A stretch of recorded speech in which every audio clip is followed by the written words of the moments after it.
হলরুমে শুরু হলো আমাদের বিচার। সকল স্টুডেন্ট রিপনের বিরুদ্ধে অভিযোগ করতেছে, কারণ সকল স্টুডেন্ট তার অত্যাচারে অতিষ্ঠ হয়ে গেছিল। যাই হোক, রিপনের তেমন শাস্তি হয় নাই, বাট 50,000 টাকা জরিমানা হয়েছিল। আজকে ক্লাস শেষে সামিয়াকে নিয়ে ঘুরতে বের হয়েছি। ঘোরাফেরা করার পর বাসায় আসলাম।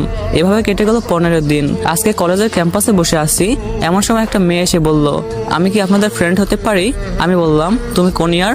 মেয়েটি বলল, অনার্স ফার্স্ট ইয়ার। তখন রাফি বলল, তুমি তো জুনিয়র। মেয়েটি বলল, সমস্যা নাই ভাইয়া, আমি ভাইয়া বলেই ডাকবো। তারপর আমি বললাম, নাম কি তোমার? মেয়েটি বলল, রিপা। আমি বললাম, বন্ধু হতে পারবো না, তবে ভাই বোন হিসেবে থাকতে পারি। তারপর মিমকে জিজ্ঞেস করলো, তোমার নাম কি আপু? মিম বলল, আমার নাম মিম। সবাই মিলে আড্ডা দিলাম। ক্লাস শেষ করে বাসায় আসলাম। লাঞ্চ করার সময় আব্বু আমাকে বলল, শাহিদ, সামিয়া মামুনিকে একদিন বাসায় নিয়ে আয়। আমি বললাম, ঠিক আছে আব্বু। লেখাপড়া করা, আড্ডা দেওয়া, এভাবে চলে গেল আরো 3 মাস। রিপার সাথে আমাদের সম্পর্ক ভাই বোনের মতো।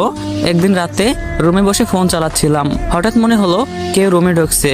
ও মা, এ তো দেখি রিপা। আমি জিজ্ঞেস করলাম, তারপর রিপা যা করলো